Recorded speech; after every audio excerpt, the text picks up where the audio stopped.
नमस्कार, मी शर्मिली। आज आम्ही तुमच्यासाठी खास बेंगॉल स्वीट आणलंय आणि ते खरंच खूप फेमस आहे, पण ते आपण घरच्या घरी कसं सोप्या पद्धतीने करू शकतो हे आपल्याला माधवीताई सांगतील।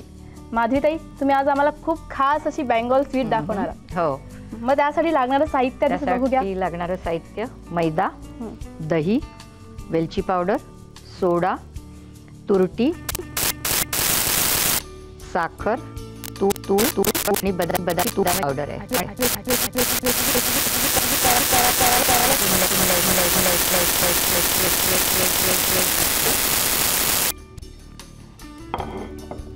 मैदा घ्यायचा, मैदा आहे 1.25 कप। अच्छा, 1.25 कप। आणि स्वीटला हे मेजर फार असं हो महत्त्वाचं असतं, कारण तूप जे काय जे घालाल ते बरोबर पडलं तरच ती राईट रेसिपी होते। नाही तर कुठेतरी फसेल तरी, नाही तर घट्ट तरी होईल, हार्ड होते नाहीतर। हां, मला 1 चमचा दे, 2 दे, आणखीन 1 दे। हे सगळं आधी घालून घ्यायचं। अच्छा, हे काय मैद्यामध्ये? हे दही आहे। दही आहे आंबट? नाही, नॉर्मल दही। अच्छा, नॉर्मल दही तरी चालेल। 1 डेझर्ट स्पून साधारण। ते घट्ट दही असं घ्यायचं, फक्त ते आंबट असेल तरी चालेल। चालेल। त्याच्यात पिंच ऑफ सोडा। मी सांगितलं ना की सोडा घातलं की खुसखुशीतपणा येतो। आणखीन थोडी वेलची पावडर आहे। वेलची पावडर अगदी थोडी घ्यायची आणि ह्याला काही ऑप्शन आहे का वेलची पावडरच्या ऐवजी वगैरे? नाही घातलं तरी चालेल, नाही घातलं तरी चालेल। ज्यांना नाही आवडत त्यांनी नाही घाला ना। नंतर बदाम आहे, बदामाची पावडर केली। बदामाची पावडर घरीच केली आहे ती? हो। बदाम काय करायचं, सालं काढायची, म्हणजे भिजत घालायचे, सालं काढायची, मग ड्राय करायची थोडी, आणि मग त्याची पावडर करायची। नाहीतर पावडर सालासकट नाही करायची। सालासकट केली तर ब्राऊन येईल ना, सालाचा कलर येईल। हा, ब्राऊन येईल कलर त्याला। आधी ते भिजत घालायची, साल काढायची। साधारण बदामाची पावडर आहे। मला आणखीन 1 चमचा देते।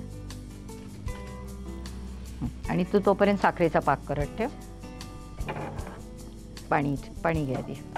बेंगॉली स्वीट हे जवळजवळ पाकातच असतं? हो, पाकात सगळं, साखर आणि ह्याच्यात। किती पाणी? साधारण 1 कप साखर तर 1 कप पाणी। बस? थोडं घाल, थोडं। हां, बस बस, हो दे ते ढवळ तू, मी तोपर्यंत हे मळून घेते पीठ। पीठ असं एकदम असं पाणी, आणि ना 2 ते 3 टेबलस्पून तूप घालायचं, वितळलेलं।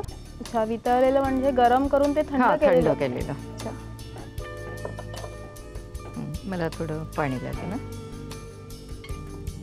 तूप घातलं की पाणी देखील हात घालायचं? तुपानी नाही मळायचं, नुसतं तुपानी। तूप घातलं तर काय होतं?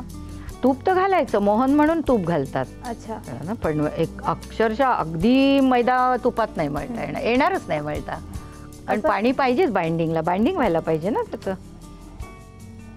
आणि पाक जरा होत आला ना की मग हे कर, काय तुरटी घाल त्याच्यात। हो, 1 तारी पाक। हो, 1 तारी पाकासाठी तुरटी घालतात? 1 तारी पाक करायचा आणि 3 तारी पाक ह्याला पाहिजे, म्हणून तुरटी घालायची, म्हणजे तो 3 तारी होतो। तुरटी पाकात घालतात। ती फार घट्ट नाही मळायची? नाही, मऊ, हे बघ मऊ आहे। आपण कणिक मळतो तसे? हां, चपातीचं कणिक मळतो ना तशीच। आणि 10-15 मिनिटं झाकून ठेवायची, तोपर्यंत पाक होतोय। आणि चिमूटभर तुरटी टाकायची? हां, उकळलं का? हो। हां, उकळू दे चांगलं जरा।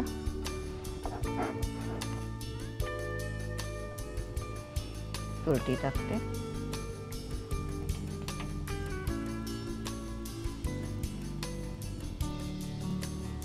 2 पिंच तुरटी, कारण ह्याला थोडासा घट्ट लागतो पाक, म्हणजे लवकर व्हायला, म्हणून जरा जास्त घालायची। 1 चिमटी टाकली तर 3 तारी होईल, हा थोडासा जास्त त्याच्यापेक्षा। साखरेच्या पाकात तुरटी टाकणं हा प्रकार खरंच खूप वेगळा आहे, आणि मला नाही वाटत हा सगळ्यांनाच माहिती असेल। हो,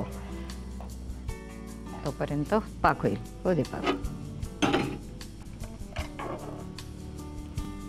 माधवीताई, तुम्ही कढई ठेवली आहे त्याच्यावरती, आणि आता आपल्याला तो पदार्थ तळायचा आहे। अच्छा, त्याच्यात मी तूप टाकते। बेंगॉल स्वीट हे तुपामध्ये जास्त तळले जातात? हां, तुपात, साखरेच्या पाकात, सगळं स्वीट त्यांचं तसंच असतं, फक्त त्याला वेगवेगळे फ्लेवर असतो। फ्लेवर वेगळे। असे गोळे बनवले, मग दाखवते कसं करायचं ते। फक्त आधी गोळे करून घे, एका साईजच्या। नाही तर एक छोटी होईल एक मोठं होईल. साईज ही एकच आली साईज पाहिजे. एक आली पाहिजे. हे बघ, हे असं मळायचं. ते हाताचेच प्रकार आता हे सगळे. हे फिरवणं इम्पॉर्टंट आहे, कळलं ना.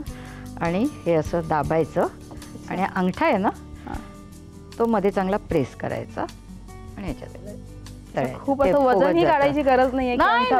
हे बघ ना, हे बघ परत, हे बघ थांबणी इथलं जे पोर्शन असतो ना त्यांनी हे अंगठ्याचा जो उंच असतो आणि मध्ये अंगठा बस.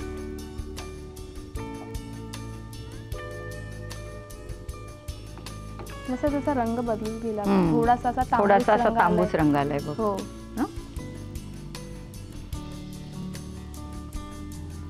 आणि अशी सर्कल आलंय बघ त्याला. ते हो तेच मी तुम्हाला विचारते, त्याला चक्र त्याला मी काही केलं नाही, ते हातावर सोडलं ना, हातावर मी प्रेशर करून ते गोल गोल फिरवल्यामुळे त्यांनी येतात ते. आणि थंब मारला ना मध्ये अंगठा केला ना, त्यामुळे ते सगळं सर्कल बरोबर असं पाण्यात नदीत किंवा समुद्रात भवरा कसा येतो तसं आलंय ते.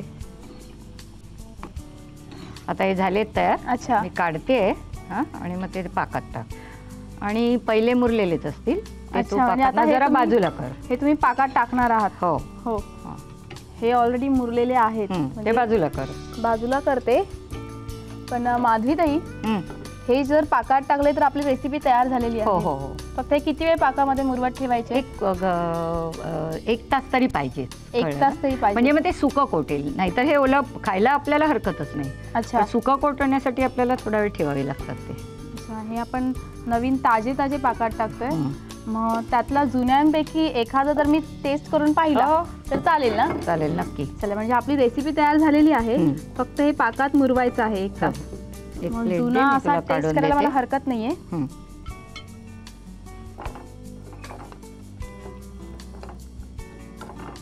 देऊ का? छानसा असा. छान छान, सगळेच छान आहेत. तुला पाहिजे तो घे, फक्त हा मुरलेला देते तुला मी. हो, मला आवडला तर ते नंतर मी आणखीन ट्राय करेन.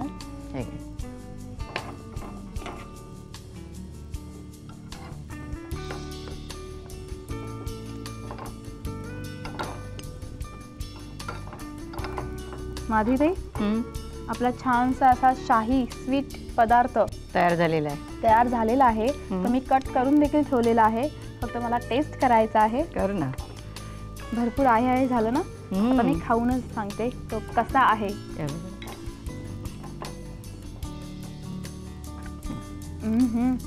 रिच आहे हा डिश. थँक्यू. मस्तच आहे. सुपर, माइंड ब्लोईंग बोलण्यापेक्षा ना हा पदार्थ इतका सोप्या पद्धतीने तुम्हाला माधवीताईने दाखवलेला आहे. तर तुम्ही घरी करून पहा. आणि हा खरंच खूप महाग मिळतो आणि तुम्हाला कळलंच असेल हा कोणता आहे. मी खाऊन सांगते तुम्हाला की हा खूप छान आहे. तुम्ही घरी ट्राय करा.